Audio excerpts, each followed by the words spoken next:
Welcome back to AFTV. I'm here with Ben. Now, it's always good to chat to Ben because Ben has the advantage of having been to the game and he's seen what I would call possibly Arsenal's best performance of the season. We'll find out in a minute. But Ben, what did you make of today's game?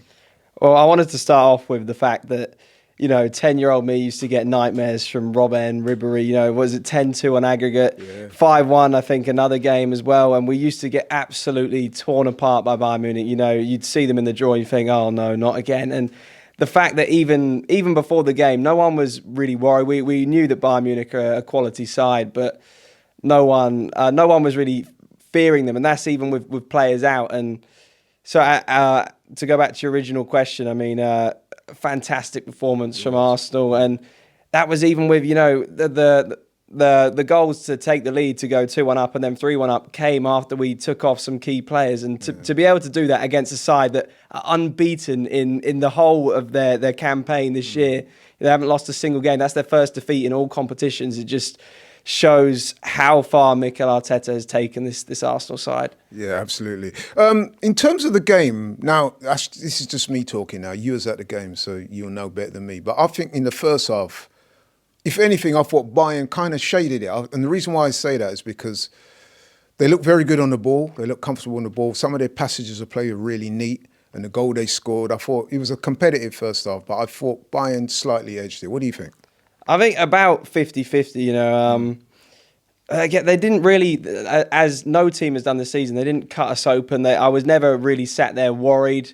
And even there, we took the lead, set piece again, and as I say. But I was never worried. And then, moving on to the second half, I think it was, as soon as we got that, as soon as we got the second goal as well, and we still got the players to come on off the bench. That's what I always go back to the squad depth. It's just, if you're able to have, Havertz out, Jesus out, Gyökeres out, and still be able to bring on Madueke, bring on Martinelli, and even with Trossard going off injured, that hopefully he's okay, because that it seems to be as soon as we get one back, we lose another one at the moment. But it's just first half, I wouldn't say that maybe they slightly edged it, but I was never concerned, and overall we definitely deserved to win the game. Oh yeah, 100%. That was just my perception of the first, just from me.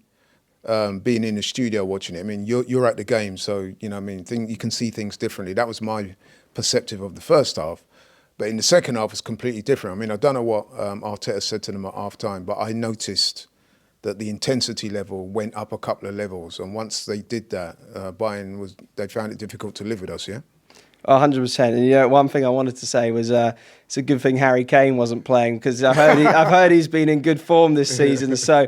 I don't even know if he had a shot. I didn't see it. Like if I hadn't, well, obviously I know who Harry Kane is, but if I didn't, and you say, oh, there's this striker out there that scored all these goals this season and is objectively, he is one of the best, if not the best striker in Europe. Yeah. And he didn't, even with Mosquera coming in, who's, 12 million from Valencia. That's what I wanted to give him massive credit today, because again, he's not had many minutes. This is still his third, fourth appearance in an Arsenal shirt. And Harry Kane, I hardly saw him. And that just is testament to how fantastically good we are defensively. You're right. And you could tell that Harry Kane was a bit of a non-entity in this game, because he kept dropping deep to try and get some work, and he couldn't get the ball. When he did, there was nothing really. So, they completely marked him out of the game. Yeah, well, another thing I wanted to say today, people saying Arteta out and stuff. It shows how reactionary some fans can be, because you can't ask for a better position to be in this season. We're top of the league.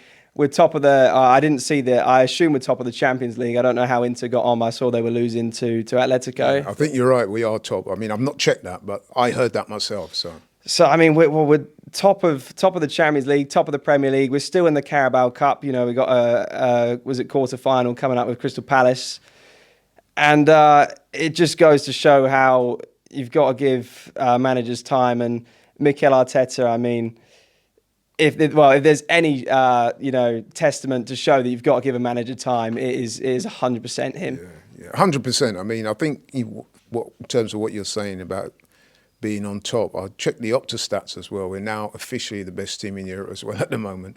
The two teams that were vying for that spot was us and Bayern Munich. Obviously, we've just swept them aside, so I think it's pretty clear. But Mikel Arteta today One thing I love about what he did today, he got the substitutions right. He got the timing right, and he got the substitutions right in terms of the personnel. Madueke came on, looked really good. Got his first goal for Arsenal, so it's a great moment for him. Yeah.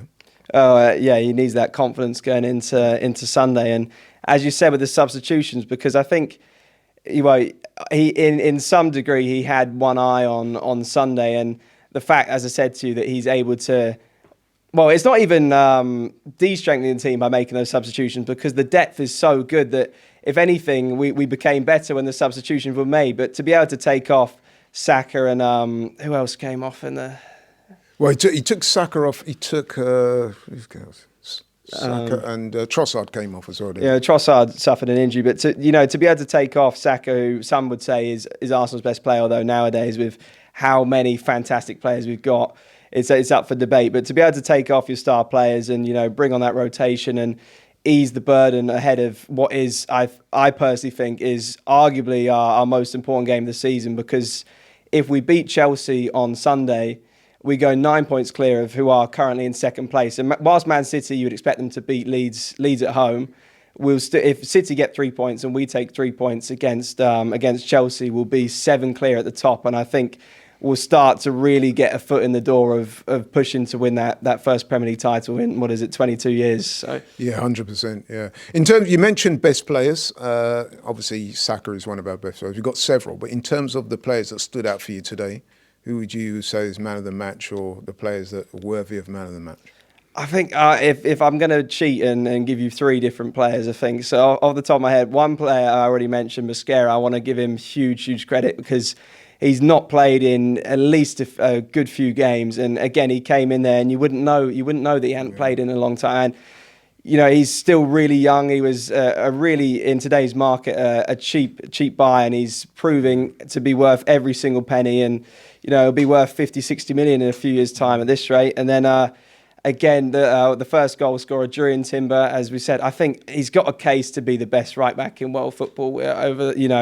Since that ACL injury, since that ACL injury, I mean, firstly, you got how difficult it is. I mean, I've never suffered one, but to come off the back of that and put in the performances he does week after week after week, I don't think maybe there's one game in 2 seasons that I've seen that man have a bad game.